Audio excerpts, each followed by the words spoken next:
Okay, here we are, issue 34. So this is just the last of the standard issues.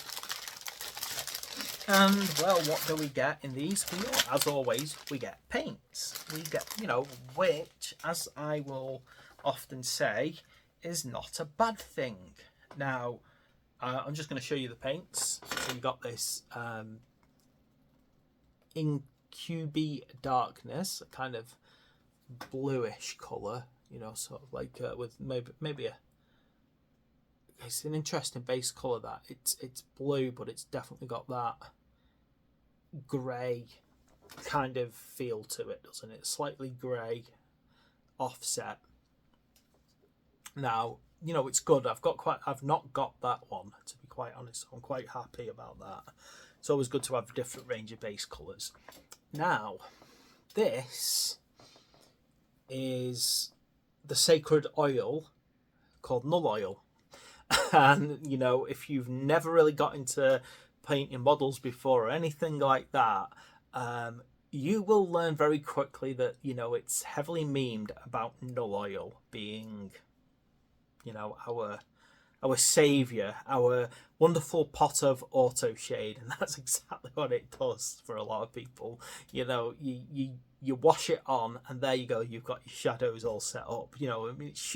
It's not really that simple, but as I said, it's kind of like notorious for being, you finish painting your model, you're not happy with the shading on it, Nuln Oil, and there you go to help it.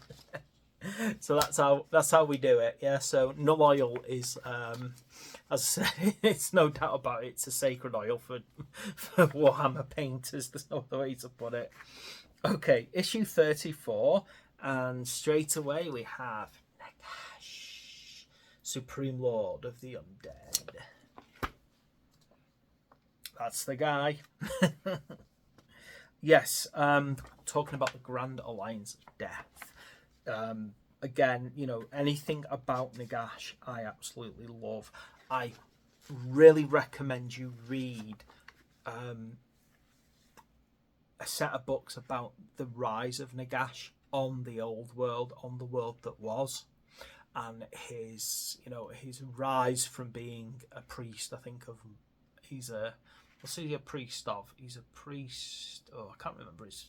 But anyway, basically he's just a priest in a place that's basically fantasy Egypt.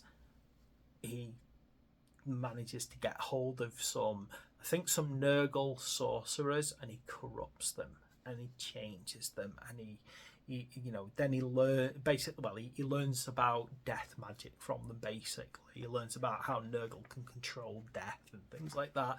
Creates his own form of magic. Creates the vampires as a side effect of everything that he does, and basically becomes pretty much the hardcore mother of the Warhammer world. Anyway, plus because of him we get the fantastic story of Azag the Slaughterer, my favourite Orc warlord, who finds Nagash's crown at one point, and then becomes a tactical genius because Nagash is constantly telling him how to win battles. Which I love the idea of an orc who's basically been semi-possessed by Nagash. He's just like an absolute legend. He's brilliant legend orc because of it. So now, admittedly, Nagash has a particular hatred of the Skaven because they kind of betrayed each other for each other. He sees order in absolute death, and I like the factions that they've come up with within Age of Sigmar. The Bone Legions, which have a tiny link back to Khemri and Nagash's home, but for the most part they're a very unique style faction. And then, because isn't it, I think the Bone Reapers are different. They don't just raise a skeleton to get the bones and then reforge the bones into different things. The Spectral Hosts, again, that's my son's one. He really likes those, and I like the idea of a very ghosty type army. Then you've got the the Flesh Eater Court, again, really cool, very ghoulish and zombie orientated. Again, linking back to the old world, back to the Stragogi, I think they're called, who are basically a type of vampire who's pretty much losing it and, you know, eating the dead instead of eating fresh and drinking fresh blood and stuff like that. I know too much fluff, don't I? Anyway, let's have a look here. So we've got a little bit on naming your Gloomspire Gits, which is quite cool. How to use the Incubi Darkness. Again, it's quite a nice little tutorial about where it can be used. Then what have we got here? Let me see. Yeah, how to use Nuln Oil. Sacred Nuln Oil. How to create shadows. I told you, look, I told you how to create shadows with Nuln Oil, because that's what we use it for. Yep. So yeah, it's very interesting little take on how to use those for painting. Now, what else have we got here? Ooh, monstrous creature rules. So again, building up that detail of how to use big beasties, which is required because of the premium kit. I can't wait to look at that in a second. Then more rules, more war scrolls. Talking about monsters fighting, which again is a really cool thing. The battle is called Power Unleashed. Again, Lord Imperatant, quite a few shamans, you know, no, just one to be precise, just won't call a shaman. So we got some quite interesting battles coming up. I wish I had time to get them all played. It would be so nice. Now, what's coming up in issue 35 and 36? Now, this is definitely something that's looking interesting. We look like we are leaving the Stonecasts behind finally. So a little while ago, we moved on to the Gloomspire Gits from the Orruk side. So we had a lot of Cruel Boys, and now we're heading into the Gits, and that was a few deliveries ago now. So what we're heading towards coming up is the Sylvaneth.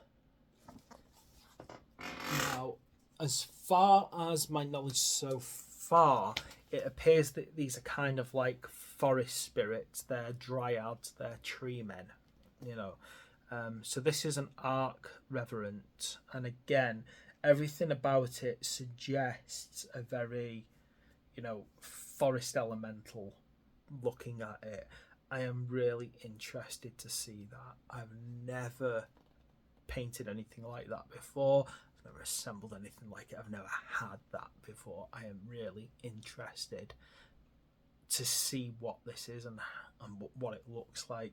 The looks as well, like the way that it's been painted, it's very like earthy colours, but then that kind of pure vibrant blue colours. So again, on the wings and things, so it's like it's both a forest and an air elemental. That would probably be a good way to describe it, I hope. And then coming up for the Gloomspire Gits is a Funganoid Cave Shaman. So again, I'm looking forward to that little thing because I love shamans and I love grots. So I'm really excited for what's coming up, to be quite honest, because again, these are new, very new models to me. Okay, thanks for watching. Please like and subscribe, and I'll see you next time.